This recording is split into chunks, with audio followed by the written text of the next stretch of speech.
Welcome to Real Health with me, Karl Henry. Folks, Dr. Bronagh Keane, known as Ireland's Tooth Fairy, is a leading cosmetic and preventative dentist who cuts through trends and misinformation to help people protect their teeth. From whitening to grinding to acidic diets, she sees the real issues affecting oral health today and offers clear, practical guidance for a stronger smile. She has also recently opened her own clinic in Dublin as well. Welcome back to the show. How's it going?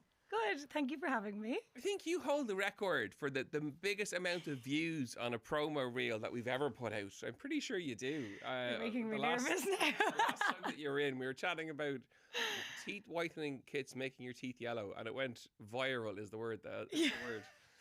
Right. So no pressure. It's a great clip. No pressure. We need another one of them now. Absolutely we do. The lads are very excited. How's life? Good. Your own clinic. Well done. Yeah, thank you so much. Yeah, I opened up in last July. So we're well and truly settled now. So delighted to just be on our own and looking after everyone. And no, it's a real step in the right direction. Yeah, delighted. Another big kind of jump and a big stress jump, being your own boss and have the move, and it's a big thing. Yeah. I love all that kind of stuff though. Okay. So, yeah. Getting outside your comfort zone. Yeah. Sure, I'm here. Okay. And no better woman. Really great. Chat to me about teeth then. So since the last time we spoke, where are we at as a nation with regard, or even on a societal level? What's trendy? What are people doing? Yeah, so what I find like a lot of what we see in the clinic is basically that what a lot of people don't know that they're even doing is the grinding and the clenching. So I think it's like a really important one to talk about, because a lot of the time you'll ask people, do you grind, do you clench? And they'll say, yeah. And then you'll be like, oh, what are you doing about it? And they're like, well, nothing, because the conversation is often not developed further. So I think it's a really important one to highlight, because there is a lot of measures that we can do to prevent things from getting worse. And the annoying thing about grinding and clenching is the side effects, the end problems, let's say, are quite extensive. Like there'll be mobile teeth, cracked teeth, loss of teeth. So they're quite extensive things. And then you're into extensive treatments. So that's why I really am trying to like fly the flag for preventative dentistry on that regard, because then you're getting preventative dentistry. Less. Good. Yeah. Because you're trying to just get in there early and do minimally invasive treatments, rather than, you know, if you're down and you've ground down your teeth to short little stubs, then you're into like a full mouth of crowns, and there really is no alternative to that. When you're at that point, or you have a cracked tooth, then you are removing the tooth and you are into an implant. So the reason that I kind of like, I guess, talking about it and making people really aware about the grinding and the clenching is because then you can prevent these things with things like your composite bonding to rebuild small amounts of wear on your teeth, because then at least you're only refilling that bonding going forward, because you'll chip that off or you'll wear it off. So those kind of restorations or fillings will typically last about 7 years if you're wearing your retainer. So you do get a good amount of time out of them, and it's a cheaper way of protecting your teeth than replacing them. Why do people grind and clench their teeth? Is it stress? Is it when they're asleep and they don't know they're doing it? Or yeah, so a lot of people are grinding. Well, it's a lot to do with stress and stuff, but then a lot of people are doing it during the nighttime. So like people are literally doing like a CrossFit class with their jaw in the middle of the night. Stop. And then wondering why they're waking up with a tired or tired jaw or tension in the muscles. Like it's literally like after being in a gym class and you're waking up in the morning before you even start your day. But then the other thing that people may notice then is that they will have the symptoms, which are the things that they will be telling me. So they might not know that they have the signs, but the symptoms then would be like the tension in the neck, shoulder tension, headaches, migraines, all of these things.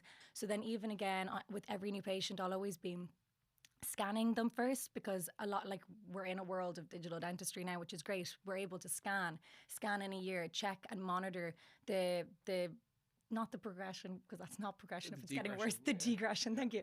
The degression of the grinding, or even the gum recession would also be associated with it.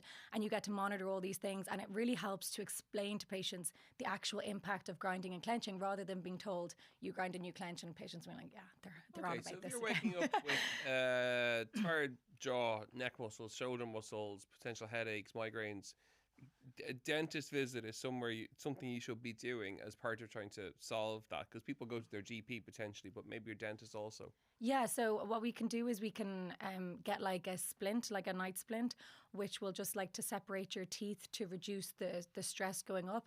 So the splint will reduce the strength of the temporalis muscle, which is the one that's kind of shaped like my hand, so just fanning out from the ear. It will reduce that by 75%, and then it will reduce the masseter muscle, which goes from basically under your eye down to the bottom of your jaw, by 50%. So you're reducing that strength. Now that's only going to protect them during the nighttime, obviously. So that's why looking at things, if you have actual shortening of the teeth or chipping of the teeth, that's why you want to start looking at, besides aesthetically, you want to look at your bonding to protect that during the day, so that you're only damaging that during the day.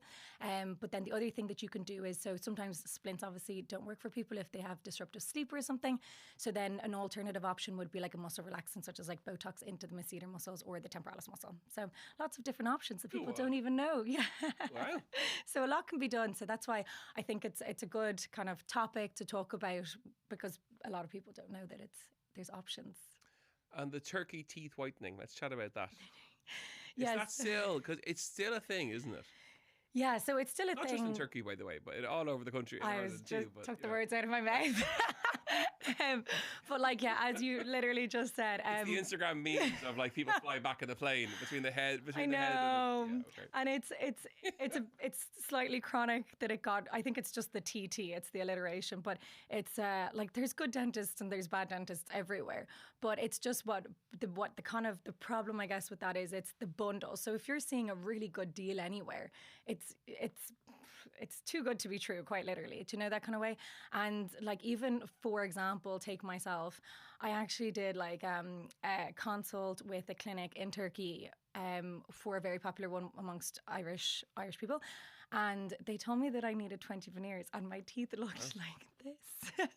Now, I don't want to be vain, but I don't think that I need 20 veneers. And the problem, like, you know, there's maybe some mild corrections in alignment or whatever, but even if I was to be hyper alert, let's say, and actually before I got the consult, I've actually done my own Invisalign since, but I had mild. You didn't go to Turkey. I didn't. No, I didn't. But the thing is, like, if you actually, say for example, the mild Invisalign that I did is like, you know, just around like the 3,000 mark. But then these 20 veneers were being quoted to me for 6.5. So if you compare 20 veneers to 20 veneers in Ireland, it's cheaper, right? But it didn't need to be done in the first place. Mm-hmm. And now you are into actually a cycle of getting them redone. And now typically veneers would be given like a lifespan of like 15, 20 years. I asked that clinic their estimated time and they were saying 10 years. So now you have to look at that multiple of 6.5 grand all of those times and assume that you're not getting things like nerve damage, such going into root canals and all of these other things. So that's why And a veneer is it's like a fake nail on the front of the tooth. So you would trying to, again, be minimally invasive. So prepping the teeth very little. That's a time requirement. So if you're getting a bundle, a really good deal, let's say, the chances of them spending that time to do that refined prep is unlikely. And they're probably going to be doing heavier preps, which are going to end up being crowns, which would be 360 rather than 180 on the tooth. So they're going around the whole tooth like a hat rather than a fake nail. And they are going to be more destructive. And then that's when you start to see the shark teeth. Yeah, so that's where that's all coming from. What do people look for if they're looking to get whitening done? So you're thinking about it or considering it. What do you look for? In terms of where to spend your money? Yeah, so you just kind of want to, like, I guess, look at the condition of the teeth and stuff. So there's like how I kind of describe whitening is it's like putting a t-shirt in the wash. Like if you put it in an old white t-shirt, it's still going to come out looking old. So if teeth are have lots of acid damage from diets and stuff and the enamel is genuinely thinned, you're going to go up less shades than if someone who has like younger teeth. So typically younger teeth are much easier to whiten because of that. So it's kind of just setting expectations, and like that, we're not painting teeth, we're only washing them and putting them in the washer. So when people ask, oh, are they going to look like Ross Geller? You're not, because that's like a whole new level. It's really just like brightening up. You'll go up about 3 to 4 shades, and then the veneer shades that are really, really bright are a whole new scale. Okay. Yeah. Okay. And how long does whitening last?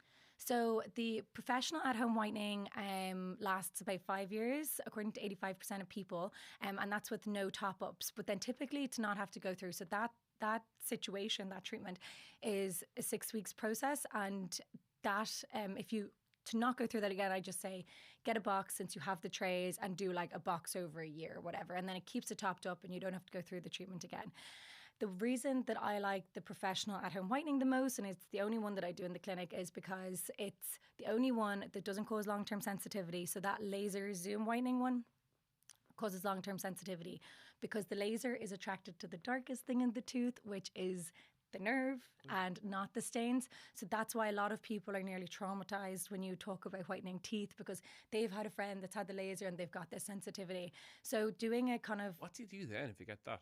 So there's a lot of things that you can do, and that's again one of the reasons I like the 6-week period one, because you can do these things to help manage the sensitivity. Now sometimes if it's gotten so bad, the person will just have sensitive teeth, but you can, like, there's a lot of different products that you can look at. So anything with nanohydroxyapatite and potassium. I'm always like, let's get that word right. Thank you. Potassium nitrate, those two ingredients, fluoride, all of these ingredients are going to go in and they're going to block the tubules in the teeth to help strengthen them, protect them, and reduce that sensitivity. But the potassium nitrate one is like the key for sensitivity, rather than your fluoride would be more down the route of like repair and protect. Yeah. Brushes. I got sent a really funky toothbrush about 2 months ago. I can't remember the name of the brand of it because I put up a video about balancing on one leg, brushing my teeth. Oh, yeah. And a dentist sent me in a toothbrush, giving out to me for using another branded toothbrush. So it's a really soft one. It's amazing. Oh, yeah. We love a soft toothbrush. Oh my God, it's unbelievable.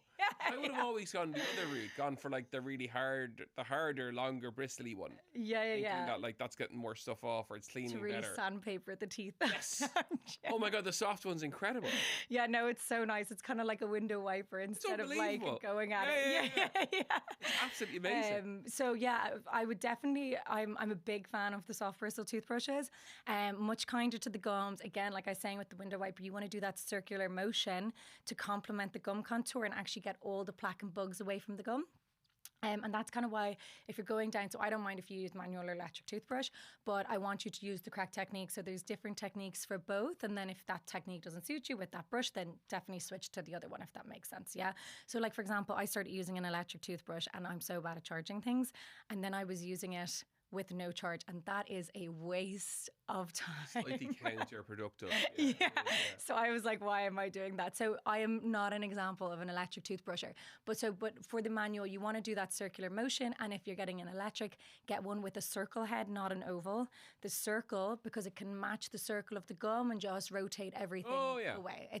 You'll always find the people with a circle head. I can always tell who's got the circle head toothbrushes rather than Go oval. on. Yeah. And just bring us through that, the driving test for brushing teeth, the correct way to brush then. I was like, why are we talking about my driving test? Yeah, sorry. No, it was like, this is how you should brush your teeth. So how to brush your teeth? So we want to use, again, the soft bristle toothbrush or an electric toothbrush with a pressure sensor. So then it will tell you if you're going too hard. So there's some brands, again, I'm not going to start, but they actually discount them every 3 weeks. That's what the rep told me. So keep an eye, guys.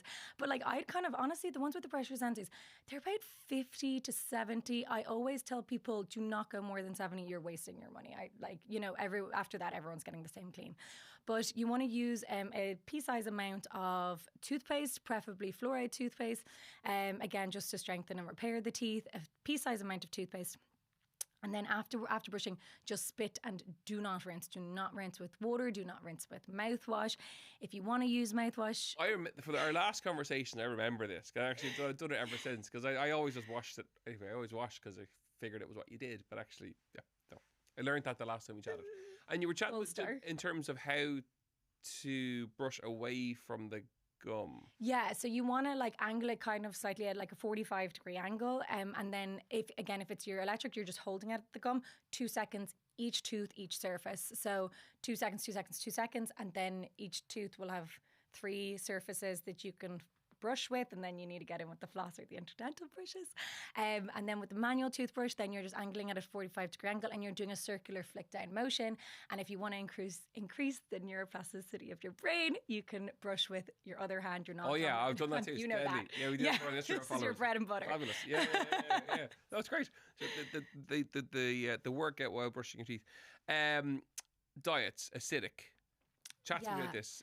The cavities caused from acidic diets. Yeah, so I love this topic again. It's one that people don't really aren't too aware of. But basically, with even the grinding, I know we've moved on, but if we took the teeth in a test tube in a lab and we just ground the teeth away, the teeth would probably withstand the force. Okay, but it's so all kind of damage to the teeth is typically multifactorial, especially grinding, so the chipping and the shortening of the teeth. So multifactorial meaning that something else has to be happening besides the grinding and the clenching, which would be your acidic diet, or if you're a huge swimmer in a pool, it could be the chlorine. So From the pool. from the pool. So all of these other things that it's What really do you do there now? You're chatting to a swimmer, by the way. That's why my interest peaks. start swimming in the sea. No, I actually one of my patients has very damaged teeth from the pool, and like I'm telling him to try like wear retainers swimming, but like that is like not really flying. Do you know that kind of? But it's just trying to increase the fluoride afterwards. So again, I'd be trying to deliver more fluoride. So again, getting a retainer, get some sort of tooth mousse, that again the GC Hold tooth on mousse. now. Tooth mousse. Yeah, the GC tooth mousse. You can use that for sensitivity as well, but it's What is tooth mousse? it's it's just you can put it into your trays and then you can wear it for like an hour or something, and it will help to strengthen the teeth and reduce sensitivity. It's not as strong a like concentration as like the toothpaste, so again more just safety measures are so trying to just deliver toothpaste more at different options. But anytime you've had an acidic attack, basically your teeth are under threat for like up to an hour afterwards. Typically, it's majoritively resolved after 30 minutes, but it's an interesting one because basically a lot of the time people are coming into me and they're like, Bronagh, I don't eat chocolate, jellies, everything, and they're just starving themselves of all the good things. And it turns out, and I'm not against fruit, but it turns out that it is a lot coming from fruit. So if you are a big fruit lover, that's a lot of the time, like it's the immediate next thing that I will ask you when you are pretty clean otherwise. And it's just, if you're having your fruit with food, you're doing no damage. But if you're having one intake of fruit, you're doing 2 times the amount of damage. If you're having 2 fruits a day outside of your meals, you're doing 3 times the amount of damage. So then 2 times of fruit outside of the meals, then you're doing 5.5 times more damage. So you're exponentially increasing the amount of damage by having fruit outside of meals, because This is fruit on its own, not fruit as part of like fruit with a your meal breakfast is or. perfect. Yeah. And is that what food combining that lessens the pH value? Yeah, so you're neutralizing the saliva faster and getting it back to that balance. And the main thing is like, if the chances of you eating your pack of blueberries in like 10 seconds and then letting the teeth to repair over that next hour is very slim. So like a lot of people that love to graze on berries, they're going to be having them over 3 hours plus your hour. You've now got 4 hours of damage, plus your random cokes of can, plus your your actual sweets that you might want to have, plus, then it all just starts to build up. So it's what we're always trying to do is we're trying to minimize the frequency of acid attacks, more so than even the quantity. Like objectively, I would prefer you to eat 4 biscuits straight in a row than 1 an hour over the next 4 hours. Because the impact of acid on your teeth from Is constantly hitting, and you're not letting that pH in the mouth return to its normal. So then another easy one for people to get rid of, like besides the obvious, because we all know that treats aren't good for you, especially jellies, toffees, Mentos. But the other easy thing to get rid of would be to have like plain water, and not be putting any like lemon, limes, cordials, dilutes, anything fun into your water. people love you now. No fruit, no treats, no fizzy drinks. But do you know what? If you get rid of the easy things that are high frequency, then you get to have your treat. You see, I'm actually campaigning The for frequency treats here. is what you're getting at. Is what I'm getting at. Yeah. So again, trying to just drink loads of just like the main thing that's cropping up loads. So don't have like a cordial at your desk and sip on that all day. Yes. Yeah, because that's going to do more damage than having your one biscuit or one chocolate bar. Do we use a straw? So the evidence is very weak for pros and cons of straws. No. The straws are going to help with staining. That's going to help.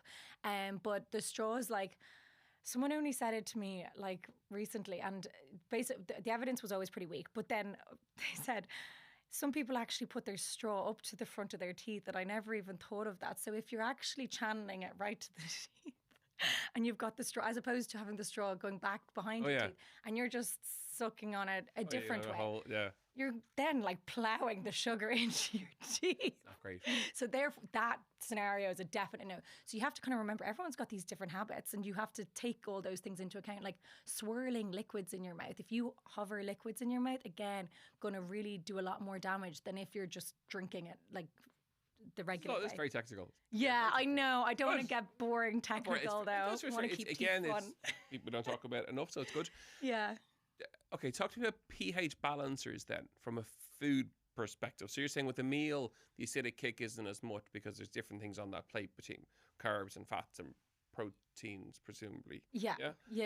So in terms of the fruit, are there any things we can eat that balance out the pH? So water is going to help to rebalance the pH. It's why also I would like if like you have like a coffee which is acidic or something, I would say instead of brushing your teeth immediately afterwards, if you really want to get rid of your coffee breath, mouthwash. So like as I was saying earlier, don't mouthwash after brushing your teeth, but like good times to use mouthwash. If you want to use it, again, I don't actually use mouthwash, but some people love it. So like you can use it like after lunch, after work. Some adverts for mouthwash will say before brushing your teeth, which I'm kind of like, you're using the toothpaste and getting rid of it. Now there is a time and place for specific mouthwashes if they're recommended by your dentist to say use them before. But in a typical sense, if it's just for improving breath, I'd say honestly, if you're just not to waste it, just use it like after work or after lunch or some other time of the day. So that would be a neutralizer, your mouthwash. Your water is going to be a neutralizer. Cheese is going to stick to bad bacteria. Crunchy vegetables, nuts are all going to cleanse the teeth, self-cleanse. So all of them are going to be good things for like snacks. Very good. Yeah. I'm still at the pool and as I lap the pool over the weekend, and I'll be thinking, what is this doing to my teeth as I'm in my 3 or 4K? Yeah, but it's a build up. It's a frequency thing. Start swimming in the sea. I swim a lot. And I swim in the sea. And you like this. You know what we do when we swim in long distances in the sea? Because with the salt water, the pH changes and your mouth, your tongue swells. Yeah. It's mouthwash. We use mouthwash to take this to reduce the swelling. Oh. Yeah. Okay. After a couple of hours. It's really interesting. Anyway, there we go. There you go. Random fact. Alcohol. Oh, on the teeth. So this is going to let me loop into reflux, but so things like alcohol, citrusy foods, tomatoes, coffees, teas, all of those things are going to increase your reflux, along with eating within 3 hours of going to bed. So trying to move after food, I'm sure you always say this as well, but moving after food, trying not to have food too close to going to sleep, maybe trying to prop yourself up if you don't want to, but if you're getting reflux or heartburn, obviously check in with your GP. But those would be all like lifestyle changes that you could try do, because again, that would be another acid. So we're thinking you've got your chlorine from the pool coming from the outside, you've got your foods in your mouth, and then you've got your reflux from your tummy, and all of these are different acid attacks on the teeth. So we'd want to limit the amount of reflux, whether that's from diet or whether that's from lifestyle issues such as recurrent vomiting. These other underlying issues do need to be addressed before just like restoring teeth and letting the same issue happen. We want to keep trying to sort the other things, but alcohol is going to be one of those things that increases reflux, and also it's going to increase dry mouth. So if you are looking at mouthwashes, you want to get an alcohol-free mouthwash, because you don't want to actually be drying the mouth out and then leaving the mouth susceptible to cavities. Are there some alcoholic drinks better for teeth than others? Asking for a friend. No, asking for our listeners. No, our listeners are like, she's told us we can't have fruit. I know. She's told us we can't have whatever. I'm asking the question they're asking, because they're all going to be asking this as they listen in to our chat. No, I know. No is the answer. No, not really, to be quite honest. But your red wine's going to stain your teeth more because of the tannins. Yeah. But so daily life that we lead is acidically bad for our teeth, which is why we need to go to a dentist on an annual basis for a checkup. Yeah, which is why I love like the the scan so much, because even, for example, like, you know, someone can come in with a ton of acid erosion, so the acid from the whatever vomiting or diet or any of these other issues. And sometimes it's historical. Like sometimes they don't have reflux anymore. So at least then if we're saying like, you know, we're happy to simmer and just monitor it, we can actually fully decide if it's historical and we can monitor, or if it needs some work done. This is obviously in the milder situations. Or if something that needs to start being addressed, or going to your GP or changing other things, or So one key takeaway you would like, we've covered a lot of ground now, and we've covered a lot of stuff, as we always do, which is great. Well, that's why it's great to talk about it. One key takeaway you would like our listeners to get or do, or for dental health? One's always horrible. It's like a horrible question, but actually, you know, there we go. What one thing would you like everyone to do after listening to our conversation? The one thing, oh gosh, I literally have two. Have two. Give us two. Go on, give us two. Thank you. So the two would be the over-the-counter whitening products in the EU. Yes or no? You're looking at me so scared. Yes or no? Oh my God, I'm going to be such a buzzkill again. No, not at all. But over-the-counter whitening products in the EU are not going to have enough hydrogen peroxide in them to actually whiten the teeth. Okay, so it has within the EU on it. Avoid it. Within the EU, avoid it. It's going to have 0.1% of hydrogen peroxide, not enough to colour change. So they're using other acids, other abrasives, which are going to damage the teeth, make yellower teeth in the long run, and more sensitive teeth in the long run. Love that L whitening to yellow thing. That's the winner. Yep. Literally makes no sense. I know, you really wouldn't think about it, but it's because you're thinning that outer white protective enamel layer. And then the other one is if you're not brushing, so between your teeth, with your floss or your interdental brushes, you're missing 40% of your teeth, because you've got the 3 surfaces that you're brushing with a thing, and then the 2 that are beside the teeth. And if you aren't brushing between your teeth, you are basically wiping your bum, but not the crack. Oh God, oh Jesus. There you go. So brush your teeth, all 6 surfaces. Oh, there we go. I knew it. There we go. Okay. Yeah. You know, you'll remember that one, though. You won't miss that one. Yeah, you won't miss that one. Okay, so interdental flossing or teeth. Now we're not going to leave that topic behind. No, it's going to stick in my head now as I walk away. Okay, so basically brush your teeth and then use some floss. Yeah, so you want to be brushing between your teeth to some degree. Now, if you are really aggressive with your floss and you're going chuk, chuk, chuk, chuk, you're going to actually be pushing the gums down. If you're doing floss, you want to do like the floss dance, and you actually want to bring it over and back, bring it gently between the teeth, and then do a C shape around each tooth and kind of plunge it under the gum. So it's not just enough to go between the teeth. You actually want to get kind of under the gum a little bit, and then that's what you can do. And then if you do have food stuck in them, what you can also do is you can tie a knot in your floss to pull any larger chunks through. Sometimes people struggle with floss to get bigger chunks out, but the gold standard for between your teeth would be like the little interdental brushes. So I use them. With the thing at the back, with the thing at the end of it, you can poke the thing out. You're looking for star patient. Gold star. Exactly. So you've got the little interdental brushes. They have a lid, and the lid can actually go on the back as a handle to help access the back ones. And you can sometimes get interdental brushes with a handle, which some people like. But what the trick that I show patients is I put the handle on the lid on the back handle, then you curve them slightly, and it lets you access them at the back a bit better. And another top tip is if you were told that you have any early little cavities from your dentist, you can put toothpaste onto your floss or onto your interdental brushes, and you can deliver the fluoride directly to between the teeth. And you can, if the cavity is an early cavity in its early stages, you can reverse that. There we go. Magic. Love it. Tooth fairy vibes. As ever. It's just loads of content. It's great. You just chat the teeth all day long. If people want to find you online or your new clinic, where can they find you?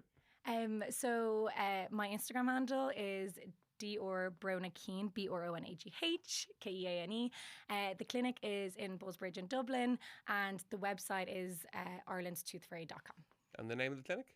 Is Phosphor Wellness Clinic. Amazing. Great to catch up. Thank you for coming back in. Thank you for having me. Amazing tips and scary things, absolutely, as well. Folks, I really hope you enjoyed today's episode of Real Health with me, Karl Henry. As ever, you know where we are, at Karl Henry PT on Instagram, Real Health at Independent.ie, and on the Irish Independent website. Brush your teeth, do all those things that Bronagh told you, and we'll see you next week for more Real Health. So long, go.